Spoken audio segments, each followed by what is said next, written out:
I'll second. We'll call this meeting to order. We do have a quorum this morning. I'm asked Commissioner Clifton to lead us in prayer, and I'll lead some pledge.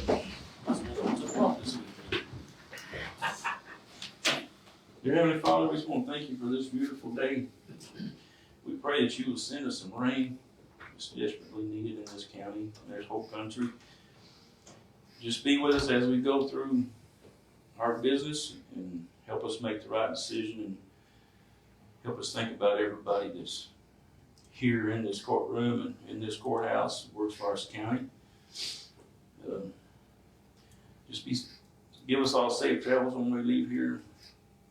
In Jesus' name, amen. Amen. Join me in the pledge.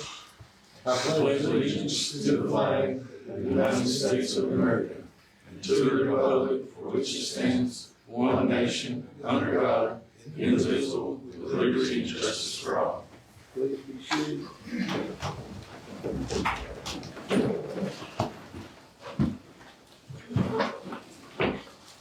All right, public comments, presentation of miscellaneous reports, discussion items. I had one this morning.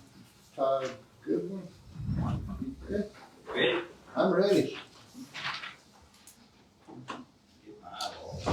I was going to say, Todd, you got old since the last time I saw you. Everybody got better looking. You do need glasses, don't you? Jenny Whistler Dixon. And that's my handwriting, it's you. Anyway, gentlemen, I come before you today as an advocate, not at all as an adversary.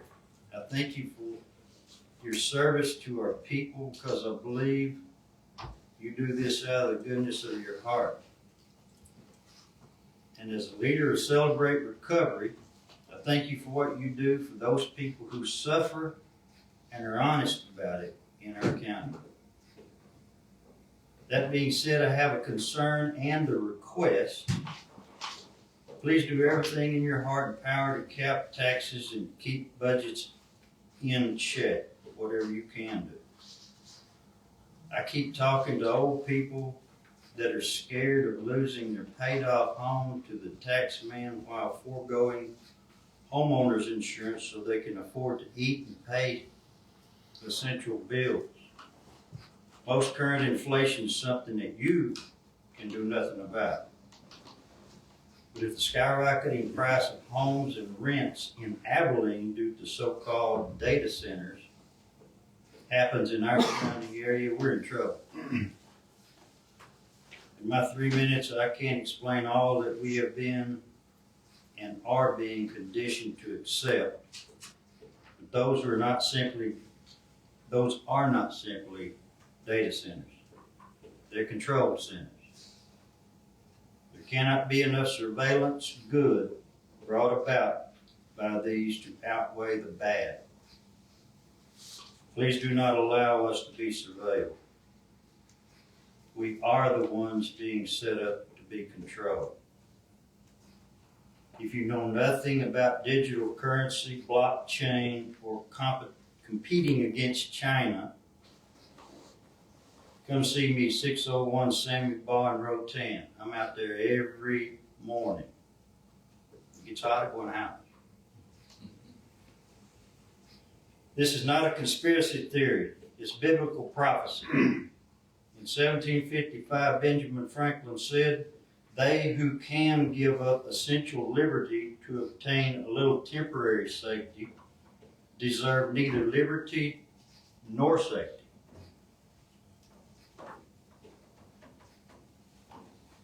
He who controls the economic system will control the government.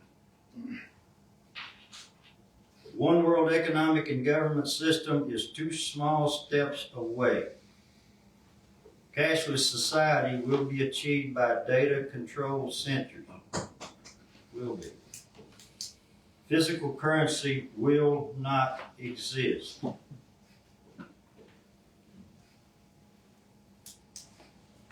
2 or 3 checkout lines maybe open at Walmart, the rest of those things over there with nobody manning them. If that doesn't show you something, you're not thinking enough about it. Surveillance of all transactions and movement will be watched and recorded by data and control centers. It has to be when the system evolves. And it's short. You will be limited by both. This is coming soon. Somewhere around that time, the cash transactions are outlawed. Let me read that again. Somewhere around the time that cash transactions are outlawed, Jesus will come, call some of us home. Some of us. Thank you for your time, gentlemen. Thank you. Thank you, Don. All right, consent agenda, departmental report, senior citizens, Anita, is she here? There she is. Good morning. For the month of July, the senior center served 1,825 meals to homebound clients and 52 to congregate clients for a total of 1,877 meals for the month. That number's climbing. It is. What's normal? That's about normal. We have about 85 enrolled in our congregate meals, our homebound, yeah. And we have about 10 to 15 on congregate. Thank you. Extension office, Mr. Cave.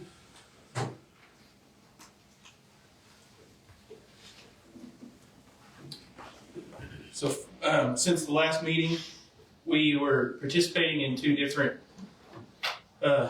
ag producer conferences. One that we hosted here in Robey was Beef and Forage. There was about 20 people attend that one on July 14th. Then we worked at a multi-county event with Nolan County over Pasture Mealybug and New World Screwworm. Had about 35 attend that one. I want to extend a thank you to the Fisher County Ag Committee because they cooked lunch to cap out one of our professional development tours during the TCAAA Association tours. At this time, we've got 3 students entered in the West Texas Fair, and our New Year enrollment for 4-H starts next Monday. That's all. Thank you. Thank you.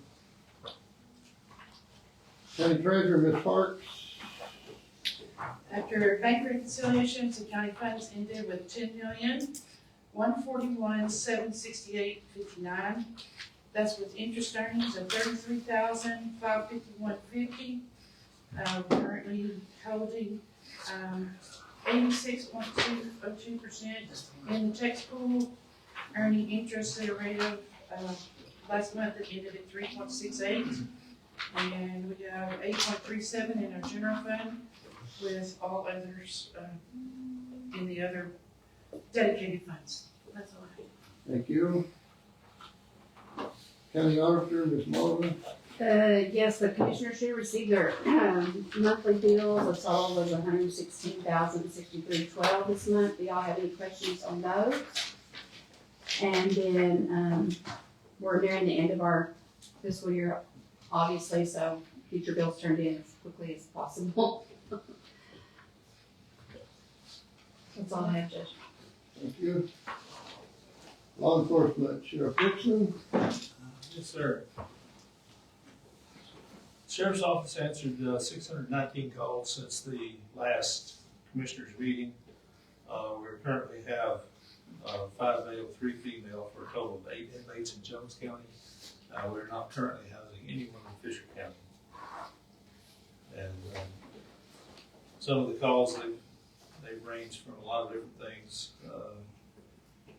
You've had an uptick in domestic disturbance and things like that, but overall everything was answered and all reports are in. I think we only have 2 cases to turn in. Everything else is turned in.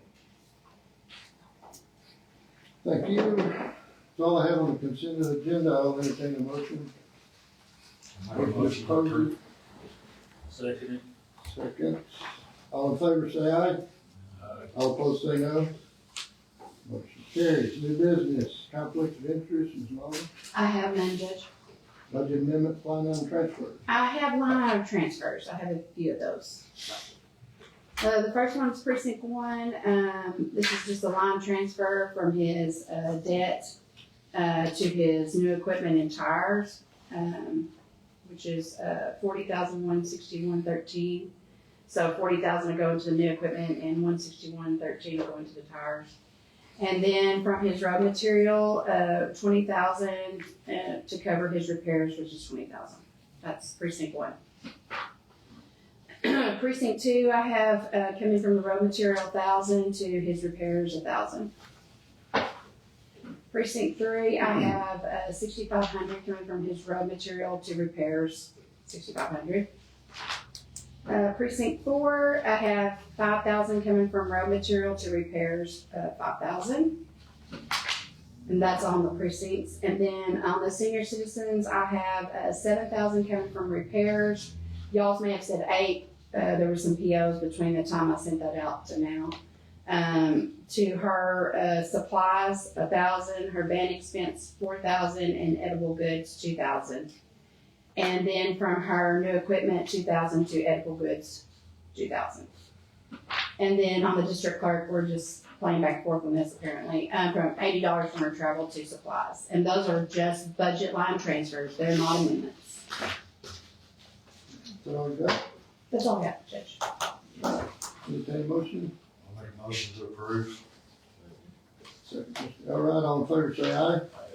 All opposed say no. Motion carried.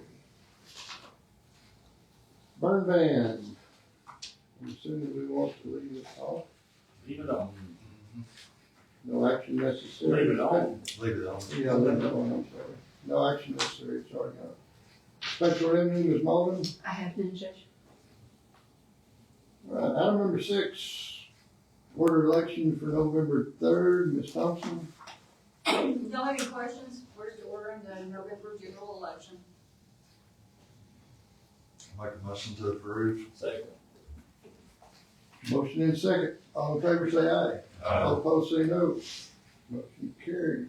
Item number 7, appointment of election judges for 2 years, Ms. Thompson.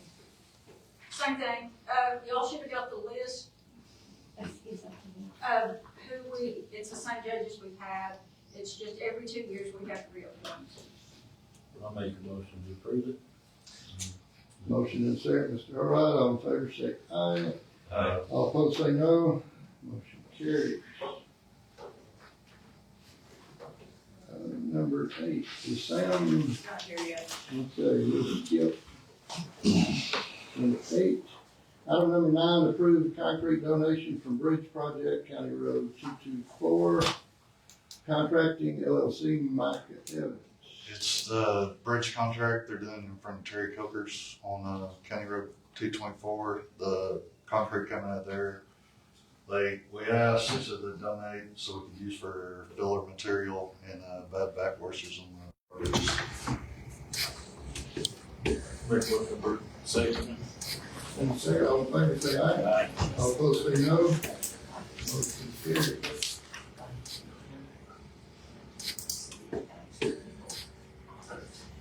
All right, Mr. Goldsmith is here. We'll go back to item number 8, approve Goldsmith Solution to move Fisher County email domain from fishercounty.org to fishercounty.gov. Hey, good morning, Judge. Apologize for my tardiness. Yes, sir. So this is something that we initially applied for last fall. Basically a .gov domain name. It's free. It's provided by the federal government, and only a county government can have, or only a government can have it. So that helps bring credibility to the email system. And as we're law enforcement and others continue to work with FBI and other federal partners, they're now requiring that y'all be on .gov, meaning that they can't trust that a .com or a .org email situation is legitimate, but they know if it's coming from .gov, it is legitimate. So there isn't any cost to implement this change. Basically, we've already been approved for the .gov, Fisher County has, and what would happen is we would just transition all users from .org to .gov. If someone sends email to their .org address, it'll continue to work in perpetuity, meaning they'll never lose any email. It's just their login name will officially change to first name, last name at fishercounty.gov. So I'd be happy to answer any questions on that. How long is it gonna take to implement? We've done it we're working through pretty much every county we serve. It usually takes about 3 days from the time we start it to the time we get all users swapped over to it. But it's pretty simple. We schedule it with each department, schedule it with their users, and then just flip the switch, so to speak. It'll help with the security of emails coming in and stuff a lot. It's not going to help necessarily spam. I mean, we're continuing to fight that, and that's just something everyone fights with email. But it's more of a credibility thing where when you're sending stuff, they know that you're legitimately coming from a governmental entity. We're seeing like people fake when they could put FisherCountyTX.org, because anyone can go by .org, and then which one's the real Fisher County, and so the .gov brings credibility to that. .gov, we made this transition to .org in 2019. .gov wasn't a thing or wasn't allowed for county governments at that time. But now it is, and I think this will probably be the last thing we ever have. GTX technology is a moving target, but this is what DPS has moved to. Pretty much almost all state agencies for the state of Texas have moved to it. Some of them a few of them are still stragglers that are state.tx.us. Federal government uses it. It's just what the future is. And like I said, they've already approved y'all. It's just a matter of when we, as IT recommended moving to fishercounty.org, that went through Commissioner's Court. That's your official domain name.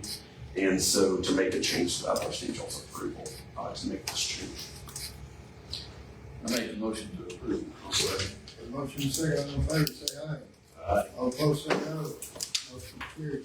Sarah, are you ready to go here next? Yes, sir. I can do whatever you like. Well, since you're already there, we'll go, skip 10 and go to item 11, discuss and approve those Smith Solution Services. And you got the budget presentation video, the proposal copy from creditors, and you got key service agreement. Yes. Yes, sir. So if you flip to the next page of your packet, this is what I prepared for the budget discussion. And you'll notice there's no numbers on this. I visited with Ms. Malden last week, and what we could discuss is if we can hold the IT budget where it is currently, that will address all needs, both contractually and capital improvements that we have planned for next year. But this is kind of just an IT update on where we are on IT issues for the county. The money that you approved in the current fiscal year, I would say 95% of those capital expenditures have been completed. The only thing remaining is the improvements we talked about for the senior citizen center in Protein. So we've replaced in this current fiscal year network switches, Wi-Fi, upgrade and replace all PCs with the exception of the in-car for sheriff's office because those weren't as old. Migrated to Windows 11, reviewed security procedures, updated firewalls, etc. In the last year, we have completed your CJIS security audit with Texas DPS, and that was found satisfactory. There were a couple of changes that were made from a policy standpoint, but that's to be expected. That is an every 3-year thing. Just to kind of give you an idea, that's something that's mandated that the county go through from Texas DPS. They're mandated by the FBI. And it really focuses on law enforcement, but it can also focus on the court system, JPs, anyone that handles secure criminal justice data. We've migrated your backup system to a new cloud-based system, worked numerous challenges at AT&T. This year, we completed the mapping of the fiber the county owns. That was put in 2019. And what we've seen in other counties is that if you don't have that registered on 811, some knucklehead come out here with a shovel or a backhoe and hit it. So we are now an approved vendor on 811, so that means anyone who digs in this area, and they call 811, which they have to by law, they're responsible for the problem, that it notifies us as soon as they call 811, and then we have the maps that we provide or come out and flag things accordingly. Updated payroll notifications, that was a challenge this year, people getting payroll emails. And then address election needs both for the November 25, March 26, and May 26, including we had personnel on site, both for election and support both in the constitutional amendment of November as well as the primary, Republican and Democratic primary in 26. Page 2 shows you kind of just the tickets that are dealt with, and you'll notice we have 3/4 of the budget represented there, and then just the final column is the month of July. Your ticket count was up in that October 1st to 12/31 time period, which is Q1 of your fiscal year, because that's when all of these changes were taking place, meaning replacing computers and upgrading network equipment. You can see total number of user-generated tickets for, let's see, we've got August and September. So for a 10-month period, user-generated tickets, 565 tickets generated by our users, and 653 monitoring tickets that we have to look at. That's something this is a backup or something goes down overnight, et cetera, that someone has to review and make sure that everything's taken care of. Out of the surveys completed, which I would encourage any of your elected officials and staff to complete those surveys. They get a survey every time the ticket is open. But out of the surveys completed, the average is 4.98 out of 5 stars. So projects that we're currently just kind of want to make you aware of is one, this has not been discussed before, and it will need to come back to Commissioner's Court for you to consider an interlocal agreement or a memorandum of understanding. I don't know how they word it, but we want the county, or we're asking for the county to participate with San Angelo State for what's called a Regional Security Operations Center. What that is we monitor the county's IT network and antivirus and all those things. This would also allow them to monitor intrusions into the county system or potential intrusions into the county system. And they have someone or multiple someones 24/7 sitting in the room watching this. What's great about this is the state of Texas has invested in this in the last 3 legislative sessions. They are pouring tons of money into cybersecurity because they finally realized, and y'all had to experience this the painful way, but they finally realized that the state of Texas is not secure and all of the entities that the state of Texas deals with are not secure, meaning school districts, water districts, counties, cities. So the state has funded these cybersecurity specialists and the software, and they are teaming with universities across the state to create this, what they call RSOC, which means Regional Security Operations Center, and they are funding that 100% in the last 3 legislative sessions. There is the normal logical question that anyone on your side of the desk would ask is, how long are they going to keep funding it, or are they going to stick us with the bill? I can't answer that for you, but I can tell you that we've visited with the powers that be that are involved in this, and they feel confident this will continue to be funded. So this is something I would like Fisher County to consider being a part of, and if it is something that you're fine with us moving forward with on the paperwork, then it would just need to come back to Commissioner's Court just for a vote and signature by the judge. Any questions I'd like to answer about that before I move on? I think it's kind of a belt and suspenders thing, meaning we're going to continue to do our job and watch and mind the store, so to speak. This just gives us a whole other set of eyes and more accountability between us and the RSOC, and then both of us, RSOC and Bill Smith and the county. So it's a net positive for the county, and it doesn't come with any additional costs. So my thought is take advantage of it. Projects, as I said, we're wrapping up capital improvements for this current fiscal year. Those 2 things remaining are senior center improvements, which we still have some money left in the budget for that in this current fiscal year, and then Starlink deployment. That's something we had talked about doing, and that will move forward as well. That's just kind of another belt and suspenders thing, that if your internet gets hit and then your backup internet gets hit, it takes over. One thing that will need to come back for, in just reviewing your account, your current internet agreement with West Texas Connect is out of contract. And so I would like to send that back to court for consideration. I've met with them and negotiated, basically, if we stay at the same price, we're going to get faster service. They offer to go down like $50 a month, but I don't think it's worth it. Meaning, like, I'd rather have the faster service and just keep paying what we've always paid, but it will not be an additional cost or net increase. Sam, will that come back next month, or is that time sensitive? It can, it's not holding anything up, but I'd like to get it in the RSOC agreement, if y'all would be willing to consider that, to come back next month. And I wanted, we can send someone next month, but I've got a commitment on the first Commissioner's Court, so that's why I put it in this, judges, hoping that I can answer y'all's questions about it now, and then it'd be more of a formality then, but we'll work with you anyway we need to. And then the last item, because this is really what this is designed for, is discuss budget. As I said, visiting with the auditor, the capital improvements, if we carry that forward for another year, that will take care of replacing the server, which is at the end of life. And we delayed that so we didn't get hit all in one fiscal year with everything, because you installed everything new in 2019. So we've budgeted for some of this in 2024, 25, some in 25, 26. And then we're asking for that to carry forward for one additional year for 26, 27, so that we keep up with the life cycles of this equipment without waiting until it dies to replace it. But trying to spread that out where you're not hit all in one year, because that's how this started. As the auditor and judge, and probably some of you, Commissioner Pittman, might remember. So next fiscal year, we're looking at replacing the server, replacing the phone system, which I think that will be taken care of with just changing where you're spending your current money. If we leave the budget the same, we'll be able to take care of both of those things without any really net increase. And then there is still one critical infrastructure battery backup at the law enforcement center that needs to be replaced.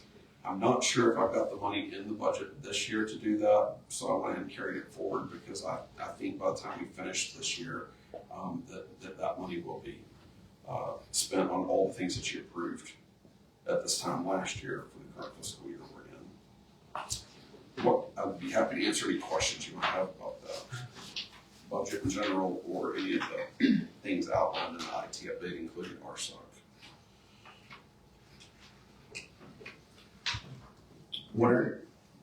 Pardon me. I was just gonna say, what are y'all's thoughts on participating in the RSOC? I mean, you can attend a webinar where it'll tell you about it, and it's like a 30-minute thing. We'd be happy to set that up for you. But again, if they send the paperwork over for consideration on a future agenda, it's just an agreement between Angelo State University and Fisher County. There's no money, there's no there's no financial commitment, there's no long-term commitment. It's just outlines. Just an additional layer of security. Correct, yes, sir. And you're saying it's already been funded for 3 sessions of legislation. And so far, moving forward, it's probably going to continue to get funded because everything's going more digital. Right. Is this a new thing?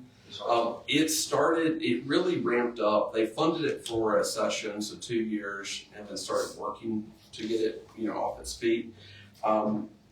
What they're doing right now is San Angelo State or Angelo State is what they go by now. Angelo State was one of the first ones to participate in it, so they're kind of ahead of the curve. So the state is currently spinning up, I think, UT Austin. It's not at Texas Tech yet. There's another East Texas university I think that they're partnering with. They're trying to build these out across the state, like regionally. But we've met with UT Austin, even for some of the counties that we serve that are in that area. And Angelo State is well ahead of them, because they've been in on the ground floor since day one. And so that's why we're recommending that y'all participate with. Is this evolving more because of the data centers? I don't think the data center has anything to do with it, honestly, Commissioner. It's just I had a conversation with the county judge last week, and they said, is cybersecurity and all the things that you see on the television or on your phone when you scroll through, are we a target? And I was like, you're absolutely a target. It doesn't matter that you're in Roby, Texas, or if you're in Dallas, Texas. You're just another person for Russia, China, Iran, the like to attack. So if you want to think about it as far as like threat escalation, it's more of a threat escalation now because of the Iran conflict than anything to do with like data center build out, for example. just because there's foreign actors, state foreign actors overseas that they just try to attack any government, hospitals, school districts, and the like. They're monitoring, what's the process on it? They're gonna monitor, they're gonna notify y'all, Yep, they're gonna so- shut it down. That's a great question. So what they do is, our monitoring system is directly integrated like hand in glove with our ticketing system. So if something happens in our monitoring, Goldsmith side, it generates a ticket, it text messages someone, it emails someone, etc. Currently, we have it to where Angelo, it emails into our system, and then we have to manually generate a ticket, but they're already working on it the minute that it alerts on their side. And then they have a call escalation path, kind of like when an alarm system goes off, if you have an alarm system at your house. They ask that at least 2 county officials be in the path of that notification, like phone call, it's a human phone call. And then we're one of the escalation paths because we want to get notified. But when working with them with other counties, the county's like, well, if you call at 3 a.m, I don't know what you're talking about. I don't know what to do anyway. You don't need to call me, you need to call these people. But they require the county leadership be in the escalation path.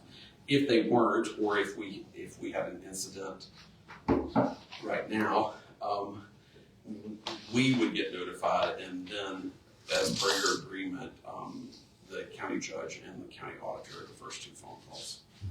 So this was just like I said, a check and balance to that, and but it would be, they generate a ticket, there's a human sitting in that room watching a big screen 24/7, and then they would notify 2 people from the county, and then if you allow us, we can be one of the notifications as the 3rd notification, which is what we would ask. Any other questions I can answer about that? Well, I'll be around. I'll be happy to answer anything else if you have another question or think something else. But I think it's a good thing, and I would ask for your strong consideration of it at a future date. Okay, Judge, I'm ready if you're ready. Next one. I think it's copier. Is that the next one? Yes, sir. Okay, so the next page, it's titled item 11B at the top. Currently, your copiers are leased, and the service is provided through Hilliard Office Solutions. They're out of Midland, Lubbock, and Abilene is the one that services your account. Those copiers are at the end of their life cycle, and the lease agreement is up.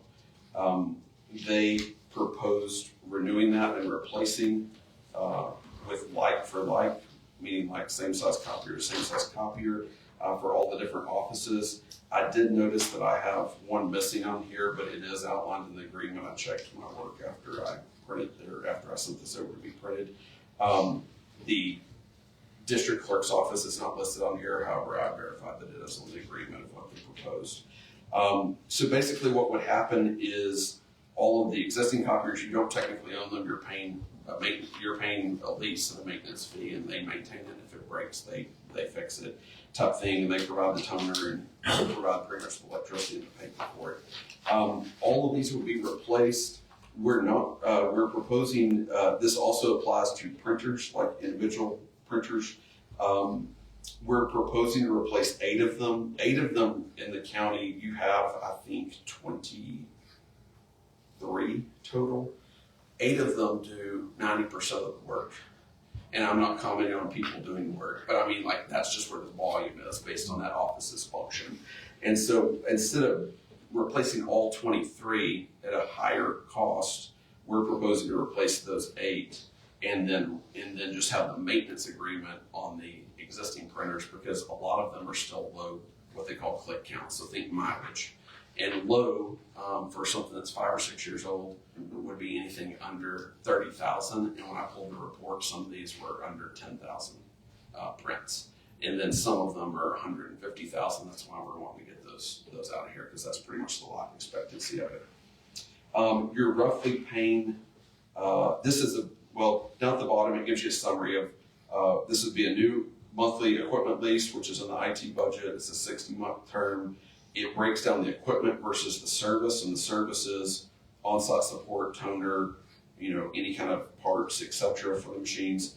and then to release those printers, which is really just the maintenance agreement part of it and the toner part of it. So this is about I'd have to ask Becky to be sure, but it's about a $250 a monthly increase over what you have. But the last time we negotiated this was 2020, so think about what equipment has done in the last 6 years cost-wise. They also went and pulled your current kind of usage. So there's times that you get charged overages. They try to build those overages in so that you're not getting an additional bill. Obviously, if you keep printing more than what you're printing now, it could go over. It's about 30,000, and it's in the IT budget, but we're over about $689 right now. Oh, so then this is actually, that equals, and that's because of those overages. So when we started this, just to back up a step, when we started this, it was around $2,000 a month. And then you could have overages, but there's also a cost escalation built into the lease where they get to go up 3% a year or whatever. So actually this would reset you, you get new equipment plus would reset you back down to kind of where you started this 5-6 years ago. So I visited with the judge and the auditor some time ago about this. It's on a cooperative purchasing agreement where it doesn't have to be put out for bid. It is well under the threshold for being put out for bid. And I asked them, like, do we want to go through an entire RFP process and a bunch of technical jargon, or do they want me to bring this to you? So that's why I'm bringing it to you. So I just ask if you have any questions or ask for your consideration. Questions I'd have, what are the length of the lease? It's 60-month term. It's there on that. Yes, sir. Sorry, it's in brackets there. The reason we do that, and that's so the county can pick. They can pick a 48 or a 60. I don't think it goes any higher than that. We used to do 48, and there's one copier that's not included in this that's outside of the replacement cycle. That's for Pat's office and county clerk, meaning it doesn't hit in the same cycle because you already had that machine. We used to recommend 48-month terms. We've moved to 60-month because that technology was changing really fast years ago, and now it's stabilized, meaning they're reliable. It's a all the bells and whistles are there. The thing that this adds that you don't currently have is where when you scan a document, it'll automatically convert it to a PDF and make it where it's searchable. So you have it where it'll convert to PDF. But now when it saves the file, you can just go type in a word that's in the file and it will search through everything in that directory and find it. The additional add to this is we're required now from a CJIS compliance standpoint that when these copiers go back, meaning like if they're on a lease, they get swapped out, they go back, we're required to keep the hard drive out of it and not give it back to the vendor. And so I have that built into the cost of this, because there will be a cost on the lease that we're exiting right now. There will be a cost, and it's usually like $150, $200 a machine to get that, to be able to keep that drive, but we don't have a choice when it comes to regulatory. And then past that, it's just a newer machine. We've had good luck with, well, the generation of copiers you have right now were like the new, when they changed the body style, think of like a truck, when they changed the engine or changed the body style. We've had good luck with the big ones. I know that JP and the tax office and maybe even the treasurer have had issues with the smaller ones. We have this is the next generation. We have these at other places and have had the kind of service calls on them that we did on some of these smaller units initially and over the time period. They've come out and fixed them and they've replaced them. But my point is even that's gotten better. That would be my question, Pat. Y'all have trouble with yours or? Not our copier, we don't ever have any trouble with our copier now. Yeah, the few times we have, they've come out and fixed it, no problem. They've been very good. What's been your Yeah. thank you. Hers is the biggest problem, and not to single you out. It's No, we've talked about it. So I think it's a model issue, like meaning that the generation that y'all have, those were brand new, not just brand new equipment, but like first released right then. They're now on the second generation of this, and we've had them swapped out. Example, Stonewall County, and haven't had those type issues on that particular model. So there's like big copiers, there's medium copiers, and there's little bitty ones. There used to be a little here. The JP has the medium-sized one, and we did experience that. It's a C3350i. I know because when people call and say it's doing this, if it's that model that has that problem. But this would be swapped out with new equipment, and I think it would be a better result. Any other questions I can answer for you?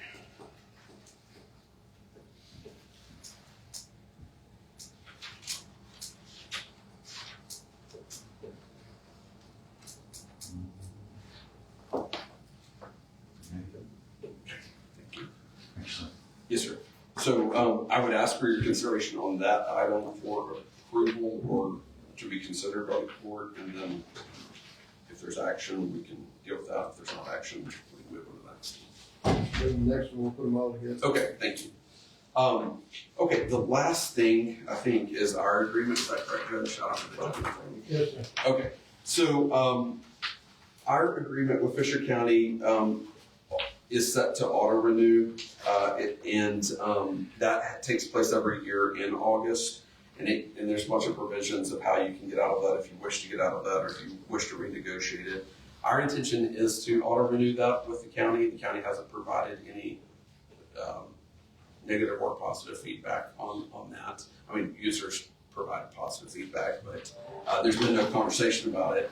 And instead of it auto renewing on a one-year term, we have not had two things.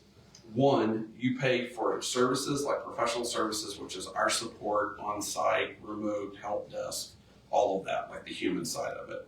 And then separately, you pay for licensing. So that's your email system, your backup system, your antivirus, all of the server.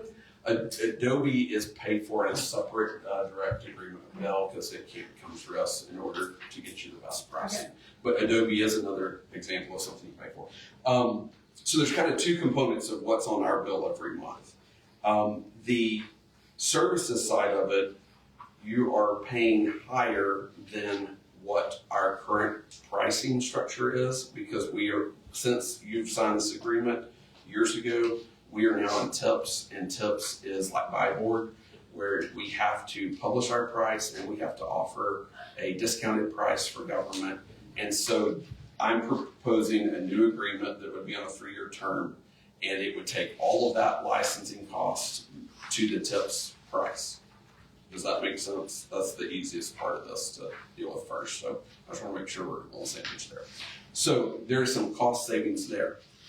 Don't put it in your pocket yet, because on the human side of it, services, on-site, travel, etc., that price we have not increased 1 penny since 2019. And so I am proposing a cost increase on that side, and for several reasons. Let me get my cheat sheet here. In 2019, which is a long time ago in the computer world, and much less what we've been through as a country since 2019.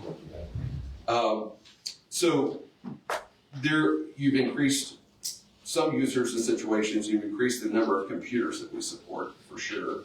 The complexity has increased, the need for on-site has increased, and then all of the compliance nonsense that you don't get a vote in and we don't get a choice in, like election, CGIS, etc., all of that has increased. And so in 2019, we supported Fisher County. Our team was 6 people at the time. Our team is now 16 people. And that doesn't mean that that's your problem, but my point is there's a lot more depth of bench and there's a lot more expertise in that in order to meet the needs of the county as IT becomes, it's not just that as it becomes, it is everything you do at this point. Meaning, when I started in county government in 2005, everything was in a book, and there was a computer off to the side, and if the computer didn't work, it was no big deal. We just kept moving forward with pen and paper, or pencil and paper. Now, everything at the heart of what the county does is technology, and it's been that way for some time. That is what we signed up for, and I'm perfectly fine with. What is becoming more and more difficult that we're continuing to have to grow and add people to address is the 24/7 nature of it, and the compliance part of it. I tell people my brother is a CPA, and he wanted to be a CPA. I did not want to be a CPA, but all we deal with now is paperwork and policies and who did what when, and how do we develop a policy that meets the CJIS regulatory environment. Just to give you an idea, what the playbook the sheriff has to abide by, which it flows down to, like I said, the court system, JPs, clerks, judges, etc. That used to change once about every 3 years. In 2024 or 5, I think it was 25, it changed 3 times in 1 year. And so every time it changes, we have to review this 800-page document and then go make changes behind the scenes to make those rules line up with what's in place at Fisher County. I wish it weren't this way. I understand why they're making it this way, but it is a huge challenge, I'll put it that way. So basically, just to boil this down to facts or figures, is we're proposing a cost. When you take those two things and put them together, we've offset the cost savings, and then it's about a net increase of $1,200 a month that we're proposing as a part of this 3-year agreement. That would lock that price in for 3 years.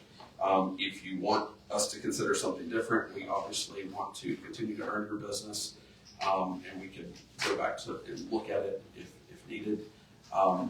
But the licensing, all of that, you get paid for. You get charged based on what you use, and that's all in a TIPS agreement, meaning you know exactly what that is, and we're trying to bring what you pay in line with what our agreement is, because y'all never been on the TIPS agreement. So that's what we're here to, or that's what I'm here to propose today. And again, this is the standard agreement that we had before. We have added one section that talks about technology. You can't have you can't have systems that are 3 or 4 generations behind and expect us to support them. But the framework and details of all the legal jargon in this agreement are the same, including, Judge, if you recall, one of the major asks by the county was in section 23, where if there's ever a dispute, the governing law and venue would be Fisher County, Texas. I made sure that remained the same.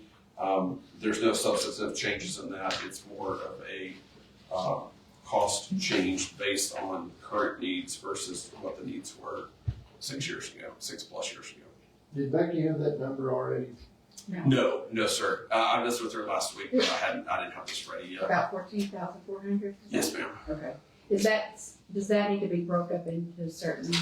I would like to visit with you about how that budget is structured, because this will make it, I think, a little easier in general, where we can get it into fewer line items. Okay. And when we're trying to streamline all of our agreements with customers, and so we can even put the breakdown on the invoice of what budget code it goes to. I will tell you, commissioners, that there have been a lot of things that we've done specifically with election that are outside the scope of what our agreement is. That is a lot of risk for me, and our insurance continues to go through the roof just for fun, because insurance companies are scared to death of companies that do what we do. Pat has graciously continued to say, we'll send us an invoice and we'll pay for it as needed. It's hard for me to plan, staff, etc. for that. So instead of y'all charging these one-offs all over the place, which we really haven't done, I would prefer to just have a structured agreement, cover all that, and then continue to reevaluate it at the end of 3 years and look and see if it's still in balance or out of balance.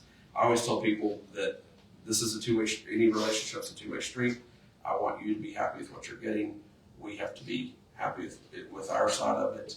But I don't ever want you to feel that it's unfair or out of balance. And if you ever feel that way, I want you to tell me, because our goal is to have a good working relationship with Fisher County. So Judge, that's all I have. I'd be happy to answer any questions. Anybody have any questions for Stan? So the total increase would be 1,200 something a month, Yes, sir. and that's even with that discounted Yes, out sir. on the other. Yes, sir. And then you talked about y'all are 24-hour monitoring. If we went to this, The Denver RSOC. San Angelo, Yes, sir. it would cut back on some of that, would it not? It would cut back on the, we're still gonna continue to monitor. I mean, there's things that the St. Angelo State will not monitor. There is line 1 on the page 12. That I can increase the discount, but you can see it's about $681, and it includes a bunch of line items. Sorry, I'll give you a moment to get there. On page 12, line item 1, that includes a lot of different software line items that it takes for us to support Fisher County. If you move to the RSOC, we could discount that, a little more, like to 15% or something. I'd have to look at it. But we could increase the discount on that because there's one license that we wouldn't have to buy on your behalf because Angelo State would be providing it. Does that make sense? Yes. So yes, there would be a little more cost savings realized there.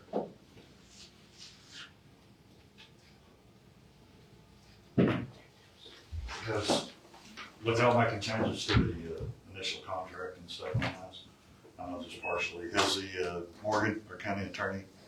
No, Then, no, I'm just presenting this today. Okay. So if this is something y'all want to look at, that's perfectly acceptable. I think it's something we have to. Yes, sir.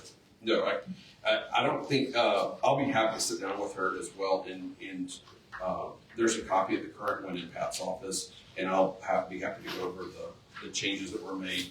It really relates to, let me see here, I can tell you. It really relates to section 9, and what it's talking about, and this is you can't be, like Windows 11 is the current operating system. There was a time period last year that you could go Windows 10 or Windows 11, and it was completely legal, supportable, met CJIS standards. We're just basically outlining this. You can't be behind, multiple revisions behind and expect us to support it because it won't meet CJIS, it won't meet, there's not updates, there's not patches. Those are all things that y'all are proactively doing that we're recommending on an annual basis.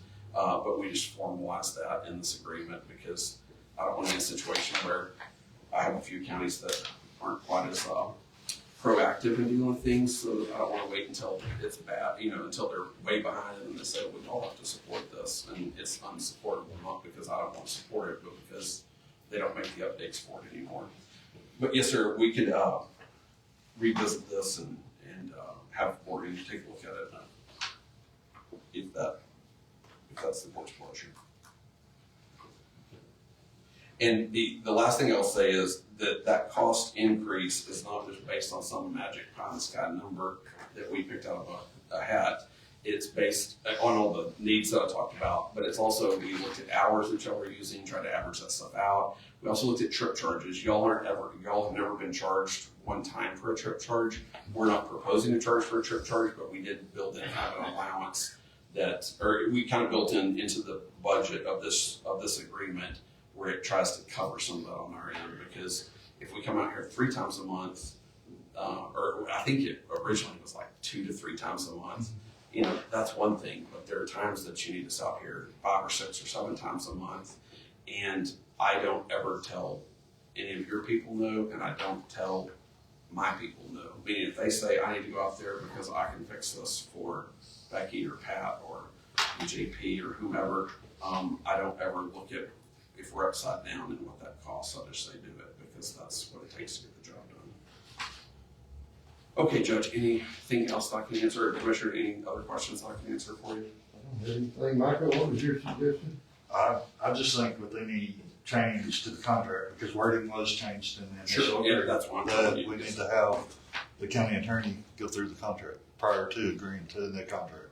Okay. That's on the IT service agreement. Yes, sir. My suggestion would be that we go ahead and approve updated proposal for copiers and printers, then when we come back, all we have to address is Yeah, the copier and printer is a complete separate agreement. I'm just presenting it, but it bills directly to the county from Hilliard. It's not. if y'all okay with that, they'll get one out of the way. Yes.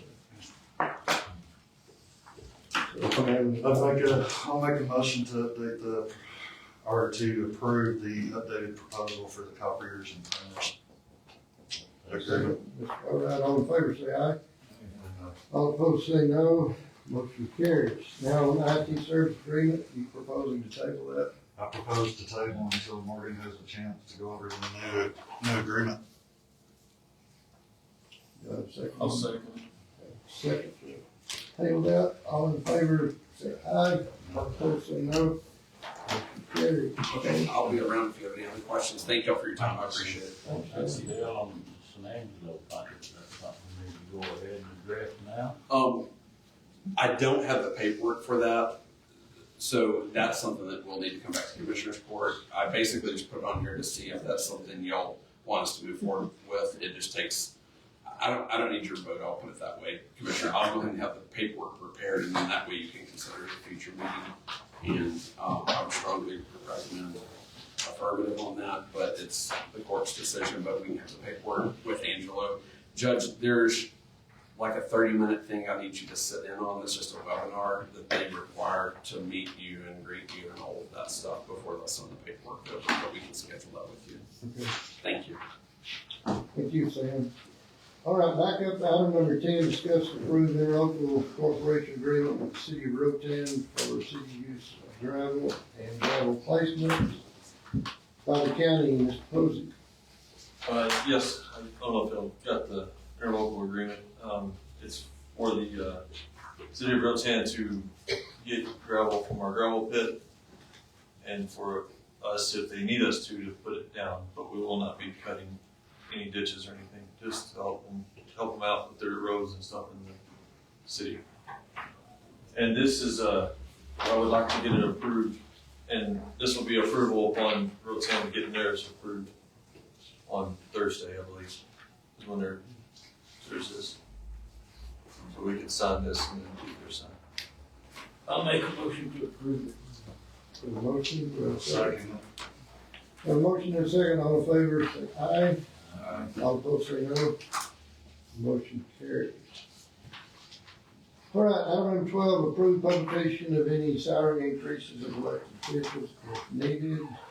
Becky, I think that was yours, correct? Well, I know that they've been discussing budget workshops, so I don't know if we need to talk in budget workshop and then go back. I just put it in there because if they're gonna do it and they do it, I've got to, put it in the paper. Yeah. We can, wait till we get into the Yeah. actual workshop, Yeah. so we'll skip 12. Item number 13, approved proposed budget.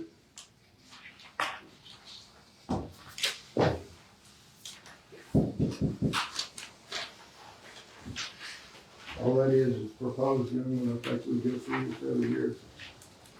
You can change it, do whatever you want. And we'll just approve this to get in the paper to make amendments to. Correct.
Guys, I think y'all are overthinking this. I'll make a motion to approve. Just looking at it, because it's the same thing, it's just. It's just proposed, it's not the budget, yes, thank you. Have a second by Mr. Allright, all in favor, say aye. All opposed, say no. Motion carries. Item number 14, approve proposed tax rate, same thing. It's not set, it's just the numbers that came from the proposed. So we'll go to bed till next month, so we can discuss all that today. I'll make a motion to approve it. Have a motion, do I have a second? I'll second. Motion and second, all in favor, say aye. Aye. All opposed, say no. Motion carries. Budget workshop, this is on again. I want to jump over to A, which is the sheriff's department. And then we'll go back with the numbers or whatever else we need to do. Item A on the sheriff's proposal address to approve SB 22 funds for year end 2027 for funding administrative assistant position for the sheriff's office, as well as a 10,000 year raise for the sheriff, chief deputy, patrol sergeant, all deputy positions surrounding counties, starting pay greater than our pay for experienced officers. Some examples. Sheriff? you have Yes, sir, the we floor. had, I had submitted some examples, when I was attending academy, of course, they have a bulletin board up there, advertising, job positions and things like that for anyone who would need following employment after graduating from academy. There's a lot of different,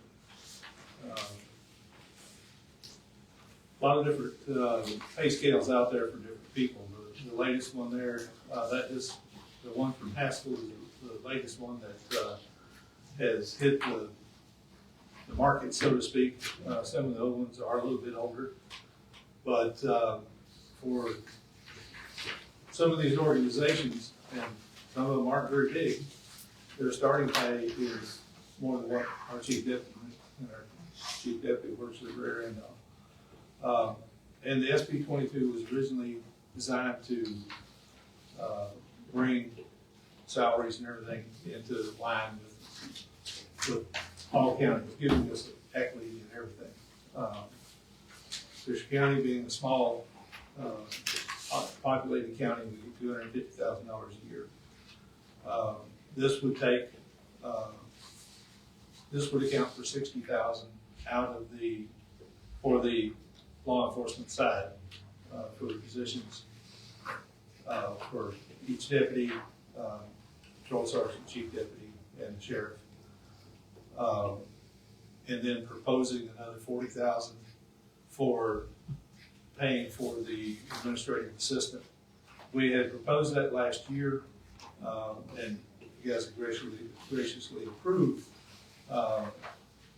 getting, or using an administrative assistant, which we partially funded out of the unused deputy salaries in 25. Now we are staffed and we have these positions filled, but the administrative assistant has proven to be invaluable for each of us, so that we're not spending all of our time chasing paper between our side and various offices over here. We're not having to go in and try to find inmate files, update inmate files. It's been a valuable resource for us. And not wanting to put an added position as a burden on the county budget, then we propose using the SB 22 funds to go ahead and pay for that administrative assistant for the law enforcement center. So that would take up 100,000 of the 250,000. So we want to put that up there just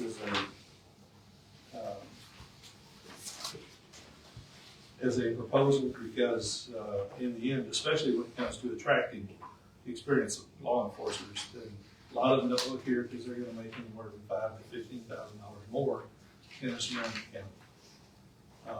One good example, I was talking to Sheriff Bishop over in Taylor County, and he said that they were looking for their courthouse security, which basically means you're there 8 hours a day, 5 days a week, and they're paying over $71,000, which is nearly what I And they're just sitting there running the metal detector and making sure courthouse security is maintained.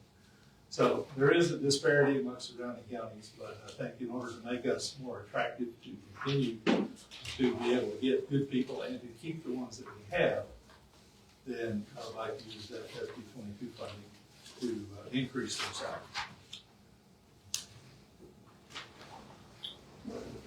Just for the record and for the public and commissioners to understand, SB 22, I want to bring some things to attention. The sheriff's salary went from 52 to 75, which was part of being in compliance with SB 22.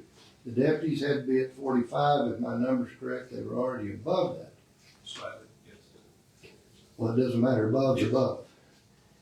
The other thing I want to address, and this is a personal problem, I only have two months left of this year's budget, or the new budget, I should say. I'm not opposed to people making more money. Proposed budget, there's not a raise, commissioners can change that. I do have an issue. I think there needs to be some skin in the game, and what I mean by that, until we can control our overtime, control our budget, I am not in favor of giving $10,000 a year raise. I'm only one vote, but I want that out there. SB 22 don't pay overtime. I realize that. That's county money. And this is a base salary, so if there's overtime, the county's on the hook Yeah. for the overtime. Well, So since keep we that in have- mind. Yeah, since we have established a full staff now, then overtime is gonna be in line with what we've got budgeted. I agree, but we weren't planning on what happened last year either. So until we have a year under our belt, I'm 100% against it. Okay. Like I Just my said, it's opinion. just a proposal on the way of using up the money that the state provides. It doesn't come from. It's still tax money. Well, I understand. However, though, I still would, if nothing else, the administrative assistant, I would like to keep, if at all possible. And then fund that out of this SB 22. So that it's not a burden on the county. What's the total cost of that, Sheriff? $40,000. Total? Yes, sir. Or is that your salary? Well, that's what we were looking at. I'm not sure what the cost would be. Gina would be more in line with that as far as what the, And SB between the 20, insurance and everything else. yes, and SB 22 only pays your salary, is that correct, Gina? If it's a new position, it'll pay for the whole part, Retirement, everything? retirement, the FICA taxes, Just all want that that. clarified. But I think the number's gonna be a little bit higher, sir. Okay, I think because it's adding that insurance into the pocket, then that's fine. it's gonna be more like probably 50. 50 to 60 is gonna be the real number. All right, and I'm good with that. What would you do if you had the $10,000 raise with the SB 22 and the SB 22 ran out? Uh-huh. We do not have the money to cover the That's $10,000 true. raise. That's true. Who's everybody It would be else? handled the same way the sheriff's salary is. That's a huge Yes, debate it's, factor. it's a stipend that comes out of there. And I know when I was first appointed, I agreed that if SB 22 ran out, if they stopped funding it, then we go back to what the county pays, and that's it. I had him sign a document. Yes. The understanding that if the SB 22 goes away, then that goes away from their salary, because it's just a stipend. Right. That's all it is. And Mr. Yeah. Coleman before him had to sign one as well. the proposal would be to put everyone under the stipend agreement, so that the county doesn't step in. If it goes away, then it goes away, and we're right back where we were. Can you legally do that as far as cut his salary $30,000? I got that from the county, that was part of the Yeah. 75,000 agreement. Because what the 75,000 did was bring all the sheriffs in the county up to a minimum pay. And that's what that did. The biggest problem we ran into with this SB 22 is that it helped because every surrounding county got it. Right. We're Yeah. a lower budget county. We're a lower budget county, Exactly. and all these higher budget counties got the same thing. So what they did, they turned around and they gave everybody the pay raise. Right. So it did no benefit, honestly, other than everybody's making more money. Yeah. But as far as what you're approaching with, like, it's harder to hire because surrounding counties are paying more. Yeah, they are. Well, they got the benefit of the bigger budget and they got the benefit of the SB 22 Yep. to top. Because you're looking at this, what you handed us, Mhm. Haskell's paying more than Taylor County's paying Yep. for new cars. Yep. Well, why are they paying that? Because right now, the data centers and all that other stuff is at a bigger demand right now in Lane County. Mhm. And they're seeing a bigger influx of it with a bigger budget to pay for it. So, like I said, it was just a proposal, it was an idea, throw it out there. But even with that, I mean, what would we be at, Gina, with, if you did the increase, where's it gonna put us overall each year because of retirement and insurance and everything else? Because you're not just giving a pay raise for salary, you're increasing everything on it. So there's a lot more that's tied into it. Right, and I gave Becky some numbers. I think that John may have gotten the numbers, but like just 13,000 just immediately be added because of retirement. And then you got your FICA and all that, so it's gonna be, you know, it's gonna be extra for sure. It's not gonna just be that number. When you gave out the 40,000, it's not just gonna be 40,000, it's gonna be, you know, 53 and then top the FICA and all that. So it's gonna be more than that. It changes the numbers. Average starting salary. So, depending on where you're at, every county is different. I know right now, Sweetwater PD, for example, they just put out a new ad, $65,000 for an officer, you can be a beginner, and you get $10,000 signing bonus. So, Where we at here? Chief Deputy at 60. yeah, Chief Deputy 60, Fourth Sergeant, I believe, is like 57 or 8. And our deputies are 54 and change, almost 55, I think. I could be wrong. That's just off the top of my head. No, you're right on. Okay. Anyway, like I said, it was just a proposal out there for using our funds for this next year. Okay. Item number B, get through this proposed approved vehicle lease program, re-outfitted vehicles. Sheriff, you wanna address this? Yes, sir. I'll draw along Deputy Levins here, because he did a lot of research on this, and I appreciate him doing that. This is through Government Capital Corporation. They do have financing proposal. And we have gotten 3 new vehicles in 2 years, using SB 22 funds. And, you know, we purchased them outright. The last 2 that we bought out of this year's money was just over $153,000 for 2 vehicles. We used Mitch Hall over in Snyder as our pass-through. So they ordered them, and then it went to Defender and Argyle, where they were upfitted for the police package, and then returned and then given to us. What this proposal would do, it's a lease program that would allow us to, Argyle would procure locally trucks that are already on the lot, and do the outfit, and then it would be on a payout program. If you do a 3-year, then it would be $93,000 per year that comes out of SB 22. I'm sorry, $90,362.26. If you did on a 5-year, that would lower the annual payment to $56,887.77. But instead of, having to wait quite so long, if we go ahead and go into this lease agreement, then that would give us all 3 vehicles, all at once, in a much shorter period of time. Chris, you did a lot of the research on Well, that. will SB 22 pay a lease, or is that only for purchase?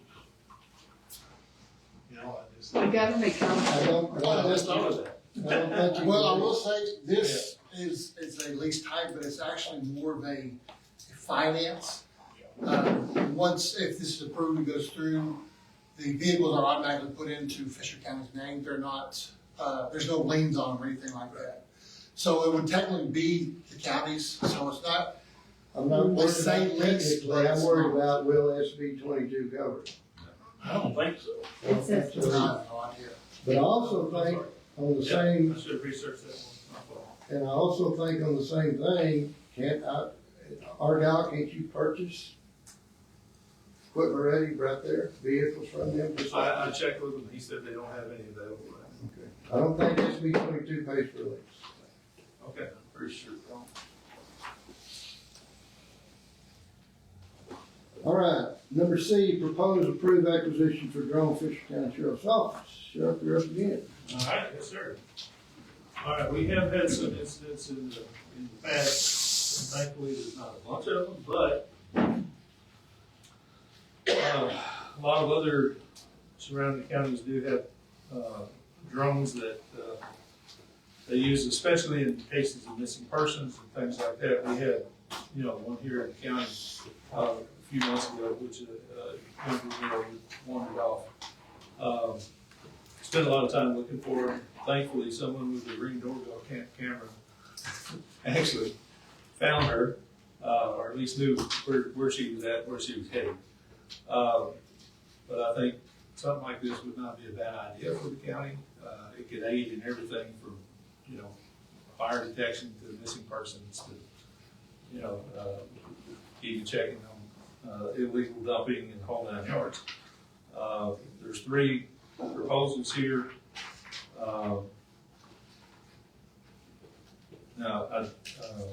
SB 22 would pay for this because it is part of the overall safety and function of law enforcement. Again, Officer Levin's here. He's got experience with drones. I'll let him talk about it.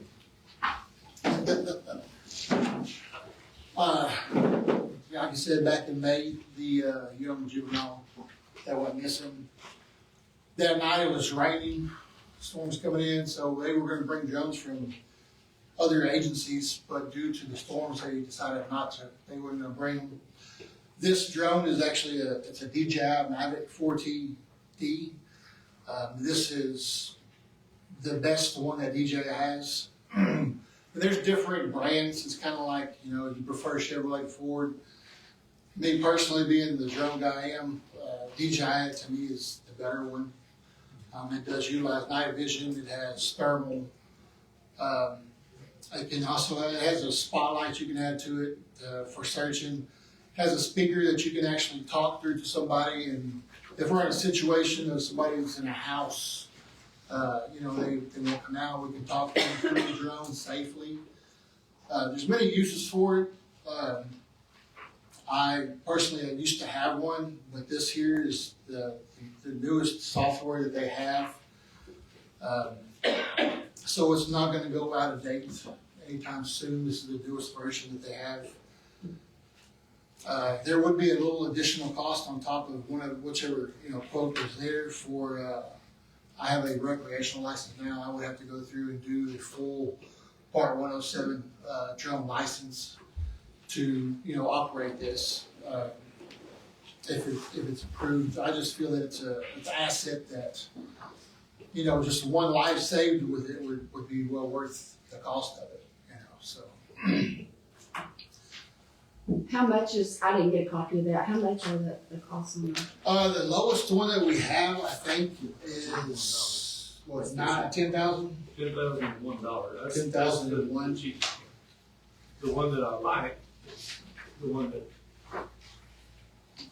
that Deputy Levins was talking about from UVT.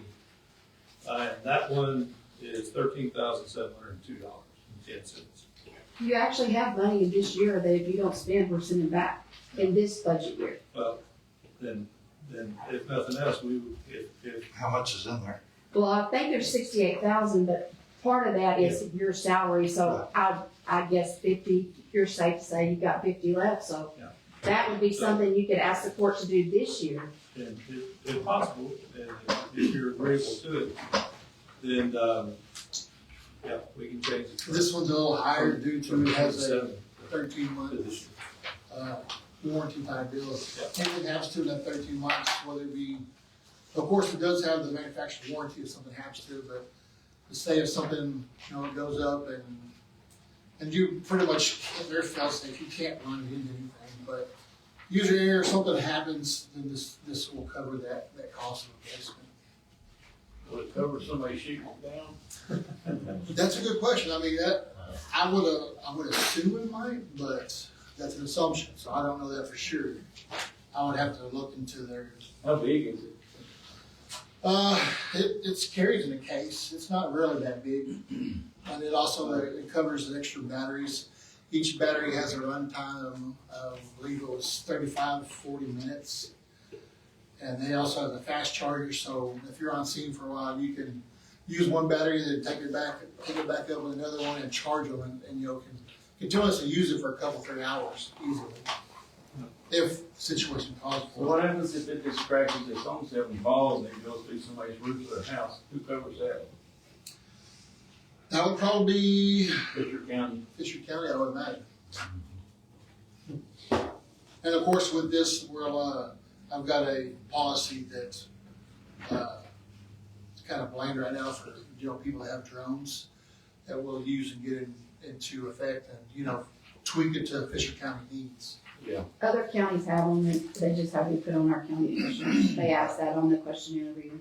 I do know this from the night that the little girl being searched for. We had a lot of community members that come out to help. Yep. And there was hunters that were bringing their thermal drones in that were I was helping thinking scan those a lot of drones- pastures. Those that you drones, I can't think, drive were in. really just night vision. I didn't see the thermal on it. But this one does have thermal. I mean, you turn on any, hot motors, anything that's. Yeah, no, there was a couple of thermal that were up that night. Okay. I didn't know, I didn't see, I just the one I saw didn't. But, we had one when I was in Hammond, we utilized it. And we didn't actually have to use it in the work, but I got to use it prior to needing it in the line of duty, but they're very, very useful.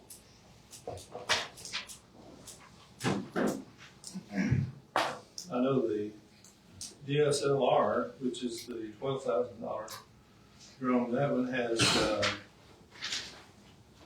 This one has. accident damage from pilot error, collisions, drops, water exposure, signal interference, and internal malfunction. So it's not covered as intentional misuse, modifications, loss, or theft, cosmetic wear, consumables like propellers or batteries, or operation outside manufacturer guidance. So accidents would be covered with this. That's good, because it would cover the county. Yeah. So which one? That's on the DSLR. This one is also pretty much an all-weather. Which is I-55 using wind, dust, rain, Yeah. fall. And that was $12,537. So we would probably have to ask, what would the course cost? I would say an extra, probably on the safer side, there's a course that they guarantee you pass, so you should don't have trouble, but class I think was $250, and then the state fee to take the test. That course, like I said, the course is you do online, and then after you do that, you sign up to take the test, and I want to say probably safe side 500, but it should be a little less than that. Is that also something that SB 22 covers? I would assume it's gonna be under training. I don't know if that would be some. Judge, SB 22 uses. would it cover the course being under training on the SB 22? I would think so. I mean, if not, it can't be much, is it? I would say $500. maybe $500. So we could, if it's your pleasure, we could go ahead and approve that for this year's money. And that would give us roughly $18,000. That would cover the training plus the acquisition of the drone. But shouldn't you need more than one trained to do that case something? He may be sick, he may be gone, he may be in the hospital. You can have more trained. Yeah, but we can also address that a little bit later. Main thing is to get one that we have an experienced pilot, let's use him, and then he can also help train us, so then later it will help us to get certified ourselves. I would say it'd be real handy if you had somebody around the corner of the building or something hiding out that might have a gun or something like that. I hope I really look at it, they want to be in the eye to eye. No, when it comes to guns. If y'all are interested, we can put it on next month, because today just says propose and approve acquisition. If we're gonna use SB 22 money, we need to come back and put that on as SB 22. Yeah, I'll tell them more information on whether it pays this or that, or. All right, the last one on Find out what here, the school's called. on that page is for year-end 2027 regular budget request, approve $2 per hour raise. Dispatcher Sharon County is over 20 an hour. Sheriff, you're up again. Yes, sir. This is the last thing I had. Snyder just up there, telecommunicators paid $25 an hour. Sweetwater is paying 22 and change. Our dispatchers are right now currently drawing $17.57 an hour. Ironically, none of our qualified dispatchers actually live in Fisher County. We have one who's in training that does, but everyone else comes from outside the county. They like it here, they want to keep working here. That would be the only increase that I would ask for that comes from the county budget would be $2 an hour for our telecommunicators, bump them up to $19.57 per hour. It's still not on par with the other surrounding counties, but it's close, and hopefully that will keep them here. Are we fully staffed on dispatchers? Currently, yes. Fully staffed on deputies? Currently, yes. Yeah, I'm gonna go and throw this for information. Officer Barrera, who's the last one that we hired, he did put in his 2-week notice. He was an investigator before he came here. He's used to plain clothes and kind of running around doing his own thing, and, you know, interacting with the public and being a patrol deputy. He's doesn't feel he's fitting in. So he did submit his 2-week notice, but hopefully we will replace him soon.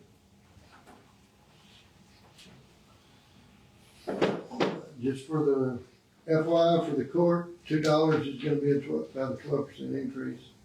Or you have a 3.5% increase on insurance. I'm not saying yes or no, but just keep that in mind, and if, depending on what y'all do with the raises for the rest of the county, I think that still needs to be, if we're gonna do one, we need to do all. I will say that, Dexter needs to go to the bathroom, so we're gonna take a break and come back. Right, Dexter? I didn't take that pill this morning. We're gonna break for restroom break. We'll be back.